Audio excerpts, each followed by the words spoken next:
जी नाज़रीन, यहाँ आपको एक अफसोसनाक खबर से आगाह करते हैं। कलिर कहार बस हादसा। कलिर कहार इस्लामाबाद से लाहौर जाने वाली बस हादसे का शिकार, 5 अफराद जाँ बहक और 10 शदीद जख्मी। मोटरवे पुलिस की भारी नफरी मौका पर मौजूद, इमदादी कार्रवाइयाँ जारी। हादसा बस की ब्रेक फेल होने की वजह से पेश आया। जख्मी अफराद को हस्पताल शिफ्ट किया जा रहा है। हादसे की वजह से मोटरवे की 2 लेनें बंद, जबकि तीसरी लेन ट्रैफिक के लिए खुली।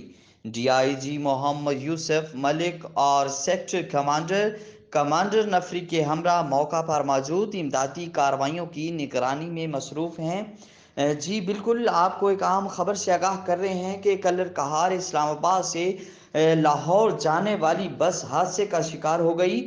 5 अफराद जाँ बहक और 10 शदीद जख्मी हो गए हैं।